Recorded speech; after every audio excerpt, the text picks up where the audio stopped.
Good morning and hello everybody. Today I'd like to take the time to show you our Eisenhower dollar book. We finally were able to complete it, and we spent many hours doing so. We started this collection about 2 years ago, and during so we started going to the banks and asking if they had Eisenhower dollars. Remember, always be nice to the tellers when asking for the dollars. And if they tell you no, even though you see them right there in front of you, don't be mean, because politeness will go a long way. Just say thank you and move along. Maybe next time it'll pay off that you were polite. Anyhow, let's get on to the book. We started this 2 years ago by asking for the large dollars, and then we'd bring them home and check them out. And here's how we completed our book and what it looks like. Now, mind you, we did not complete it completely and entirely. We did have to get some of the silver ones from coin shops. They are a little harder to find. We were able to find some, but not all the silver proofs and things that we wanted. But we did, however, finish the book, but at very minimum money. This was a relatively easy book to fill, and if you haven't filled one and you want to, I suggest you go ahead and do it. It's a fun book. It doesn't have a ton of coins, a ton of dates, but some of the things you do have to go to maybe a coin dealer to try to get some nice ones, and you don't pay out the butt for the coins. These are not a highly desirable coin, as they are not 90% silver. The ones that are silver are only 40%.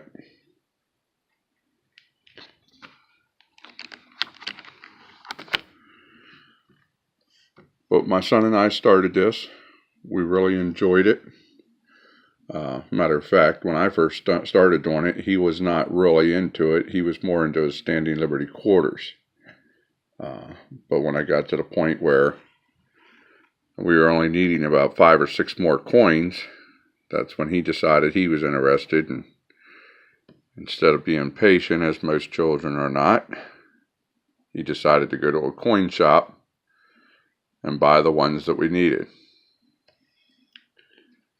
But it is our books. We work on them together. As you see, that 1974 S has a very nice toning to it.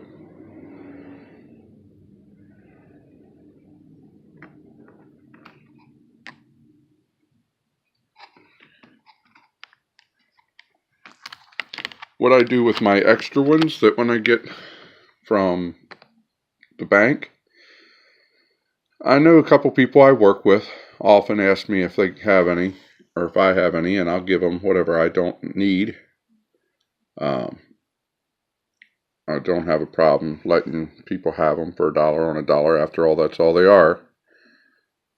They are hard to find, or more harder to come by, unless you're friends with tellers and the different banks. And I do tend to have a pretty decent rapport with most of the tellers.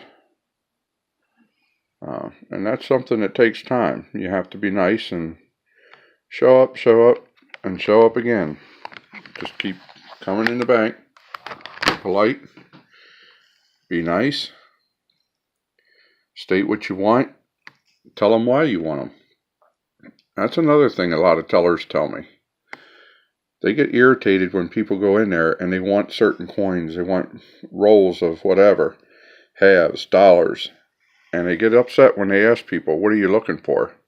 And people say, oh, nothing much, just looking. They know that's not true. They know you're not just looking. There's something you're hiding, and people by nature do not like people hiding anything. Tell them what you're looking for. If you make another numismatic person, it's not going to deplete all the money that's out there. They could never, no one person is going to make a huge dent in the amount of stuff that's out there. Now this is at the back end of the book. I'm going to flip it over and I'll go back to the front so that you can see the backs of the dollars. They are a very beautiful coin. And then, anyway, more on the bank tellers. I've learned a lot through the tellers. Some of them will turn around and keep silver for us. They know what silver is, and they'll keep it. They think it's cool when you turn around and come in and they say, hey, I got something for you, and you turn around and act like a little child in a candy store, and you turn around and say, oh, wow, thanks, cool. Even if it isn't something that is cool, always play it up like it's just the best. Sometimes they'll ask on the value of items, what is this worth? Don't be scared to help them out. Show them what it's worth, and you'll gain a lot more respect. I take the time to talk to my tellers all the time. Know most of them by name, but I forget names easy.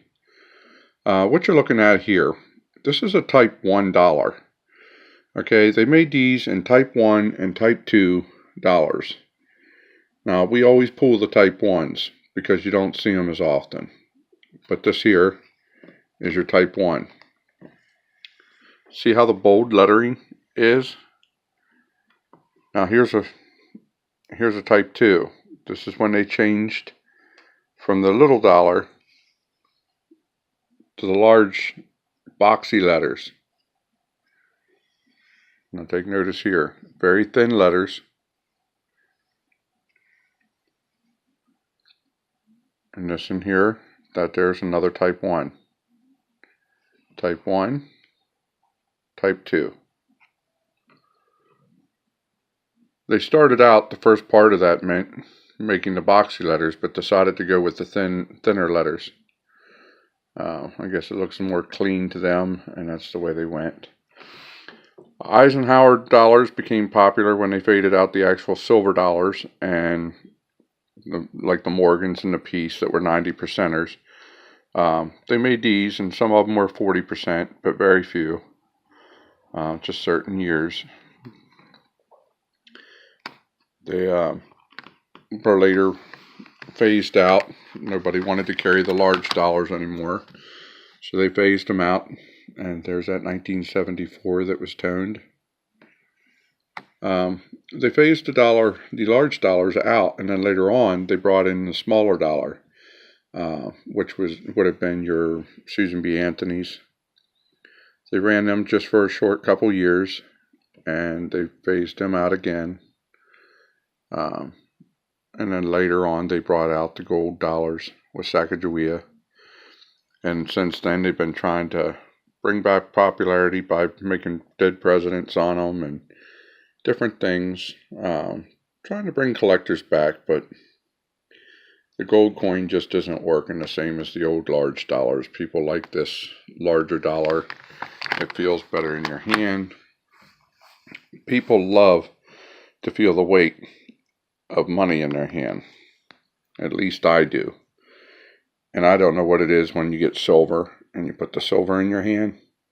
The silver does feel a lot nicer, and it just makes you feel a little bit wealthier than walking around with clad coins or copper. It's hard to believe that in a few years our whole monetary system may be changing from what they're talking about, and these coins will soon be dinosaurs. So I suggest that you get out and start collecting and making books of your own. This is one of the easier books that you can make.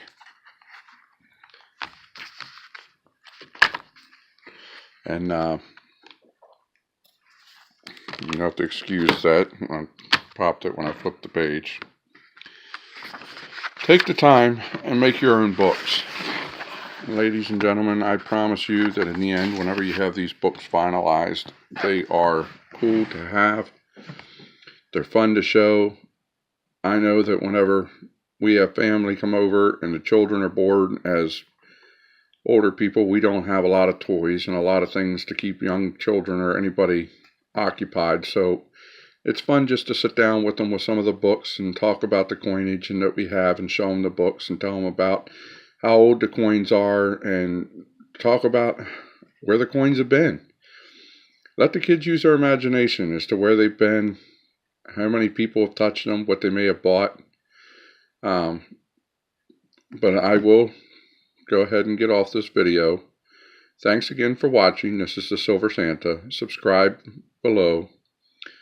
I hope to keep this channel alive and produce a lot more videos, and in time be able to edit and make them a lot more interesting. And by next month I may start trying to give away a little bit of silver at the end of each month to a subscriber. Like and subscribe. Leave any comments below, any ideas. Thank you. This is the Silver Santa. Out.